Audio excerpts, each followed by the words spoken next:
ರಾಮದಾಸ್ ಸ್ಪರ್ಧೆ ಮಾಡ್ತಿದ್ದಾರೆ ಎಂಬ ಕಾರಣಕ್ಕಾಗಿಯೇ ಕೆಆರ್ ಕ್ಷೇತ್ರ ಪ್ರತಿಷ್ಠೆಯ ಕಣವಾಗಿದೆ. 3 ಬಾರಿ ಗೆದ್ದಿರೋ ರಾಮದಾಸ್ಗೆ ಈ ಬಾರಿ ಗೆಲ್ಲೋದು ಅಷ್ಟು ಸುಲಭವಾಗೋದಿಲ್ಲ. ಹಾಗಾದ್ರೆ ಕೆಆರ್ ಕ್ಷೇತ್ರದ ಇತಿಹಾಸ ಏನು ತಿಳಿಯೋಣ ಬನ್ನಿ.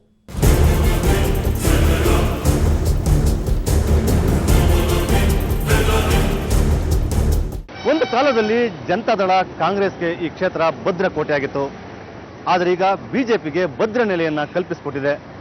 ಇಲ್ಲಿ ಕಮಲ ಅರಳಿದ ಬಗೆ ನಿಜಕ್ಕೂ ಕೂಡ ರೋಚಕವಾದಂಥದ್ದು.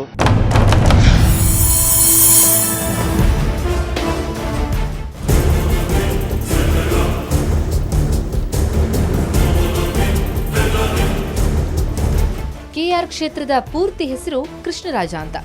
ಮೈಸೂರು ನಗರ ವ್ಯಾಪ್ತಿಯ ಕ್ಷೇತ್ರವಿದು. 1962ರವರೆಗೆ ಇದು ಮೈಸೂರು ನಗರ ಕ್ಷೇತ್ರ ಎಂಬ ಹೆಸರಿನಲ್ಲಿತ್ತು. ಆನಂತರ ಮೈಸೂರನ್ನ ಆಳಿದ ಮಹಾರಾಜರ ನೆನಪಿಗಾಗಿ ಕೃಷ್ಣರಾಜ ಎಂಬ ಹೆಸರು ಬಂತು. ಕ್ಷೇತ್ರ ಪುನರ್ವಿಂಗಡಣೆಗೂ ಮುನ್ನ ಇದೊಂದು ರಾಜ್ಯದಲ್ಲಿಯೇ ಅತಿ ಚಿಕ್ಕ ಕ್ಷೇತ್ರವಾಗಿತ್ತು.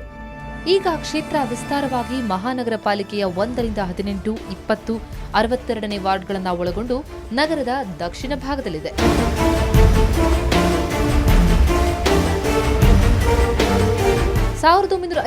ರಿಂದ 94ರವರೆಗೂ ಕ್ಷೇತ್ರವನ್ನ ಕಾಂಗ್ರೆಸ್ ಮತ್ತು ಜನತಾ ಪಕ್ಷ ಆಳಿತ್ತು. ವೇದಾಂತ್ ಹೆಮ್ಮಿಗೆ ಎಂಬ ಸಮಾಜವಾದಿ ಚಿಂತಕ ಜನತಾ ಪರಿವಾರದ ಅಂದಿನ ಹುರಿಯಾಳು. 1985ರಲ್ಲಿ ಕಾಂಗ್ರೆಸ್ನ ಕೆಎನ್ ಸೋಮಸುಂದರಂ ಸಿಟ್ಟಿಂಗ್ ಎಂಎಲ್ಎ. ರಾಜ್ಯದಲ್ಲಿ ಒಂದೆಡೆ ದೇವೇಗೌಡ, ರಾಮಕೃಷ್ಣ ಹೆಗಡೆ ಒಂದಾಗಿ ಜನತಾದಳದ ಅಲೆ ಎದ್ದಿದ್ದ ಕಾಲವದು. ಅದೇ ಕಾಲಕ್ಕೆ ದೇಶದಲ್ಲಿ ರಾಮ ಮಂದಿರ ನಿರ್ಮಾಣ, ಹಿಂದುತ್ವ ಚರ್ಚೆಯಲ್ಲಿತ್ತು. ನಗರ ಪ್ರದೇಶ, ಅದರಲ್ಲೂ ಪ್ರಜ್ಞಾವಂತ ವರ್ಗ ಹಿಂದುತ್ವದ ಕಡೆ ವಾಲುತ್ತಿತ್ತು. ಆಮೇಲೆ 94ರಲ್ಲಿ ಕೂಡ ರಾಮದಾಸ್ ಕಾರಣ ಅಂತಂದರೆ ರಾಮದಾಸ್ನವ್ರು ಕೂಡ ಪೊಲಿಟಿಕಲ್ ಬ್ಯಾಕ್ಗ್ರೌಂಡ್ ಇತ್ತು. ಅದು JDS ಮತ್ತು ಕಾಂಗ್ರೆಸ್ನಿದ್ರು ಕೂಡ ಈ ಹುಡುಗ ಯುವಕರಾಗಿದ್ದಾಗಿಂದ ಇವರು RSS ಬ್ಯಾಕ್ಗ್ರೌಂಡ್ನೆಲ್ಲ ಬಂದು ತಮ್ಮದಲ್ಲಿ ಬಂತು ಕೂಡ.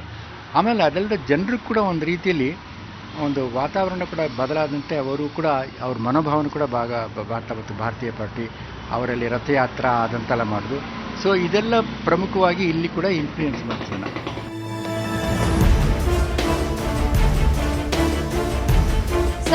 1994ರ ಚುನಾವಣೆಯಲ್ಲಿ ರಾಮದಾಸ್ RSSನಲ್ಲಿ ಗುರುತಿಸಿಕೊಂಡು ಸಕ್ರಿಯವಾಗಿ ತೊಡಗಿಸಿಕೊಂಡಿರುವುದು.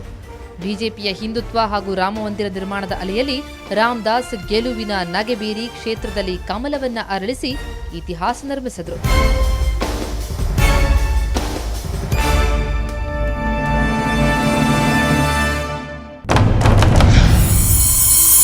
ಸೋಲು ಗೆಲುವಿನ ಲೆಕ್ಕಾಚಾರ.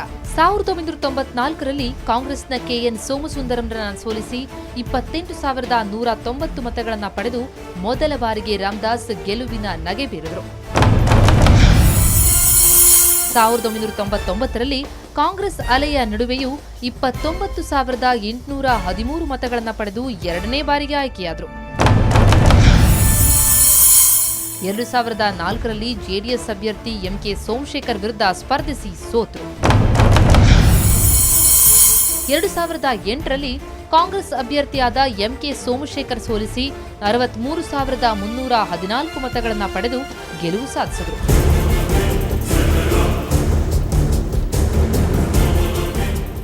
ಈಗ 4ನೇ ಬಾರಿಯ ಅಗ್ನಿ ಪರೀಕ್ಷೆಯನ್ನು ಎದುರಿಸ್ತಾ ಇದ್ದಾರೆ ರಾಮದಾಸ್. ಕ್ಷೇತ್ರದಲ್ಲಿ ಒಟ್ಟು 1,81,421 ಮತದಾರರಿದ್ದಾರೆ.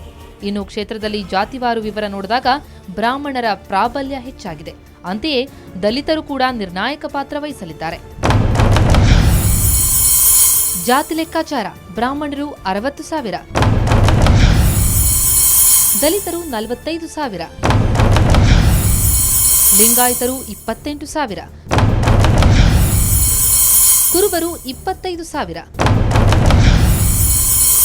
ಒಕ್ಕಲಿಗರು 15,000, ಅಲ್ಪಸಂಖ್ಯಾತರು 25,000, ಇತರೆ 25,000. ಇನ್ನು ಬಿಜೆಪಿಯಿಂದ ಸಿಡಿದೆದ್ದು ಕೆಜೆಪಿ ಪಕ್ಷ ಕಟ್ಟಿದ ಯಡಿಯೂರಪ್ಪ ರಾಮದಾಸ್ ಸೋಲಿಸಲು ಕತ್ತಿ ಮಸೆಯುತ್ತಿದ್ದಾರೆ. ಇದಕ್ಕಂತಲೇ ಬ್ರಾಹ್ಮಣ ಸಮುದಾಯದ ರಾಜೀವ್ ಅವರನ್ನ ಕೆಜೆಪಿ ಅಭ್ಯರ್ಥಿ ಮಾಡಿ ಪ್ರಬಲ ಪೈಪೋಟಿ ನೀಡಿದ್ದಾರೆ.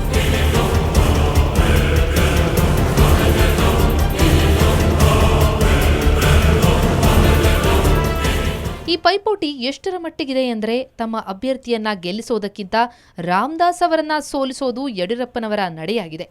ಕೆಜೆಪಿಯವರು ಈ ಬಾರಿ ರಾಮದಾಸ್ ಅವರನ್ನ ಮನೆಗೆ ಕಳುಹಿಸಿಯೇ ತೀರ್ತೇನೆ ಎಂಬ ಪಣ ತೊಟ್ಟಿದ್ದಾರೆ. ಹಾಗಾಗಿ ಈ ಬಾರಿ ರಾಮದಾಸ್ ಗೆಲ್ಲಲು ಹರಸಾಹಸವನ್ನೇ ಪಡಬೇಕು.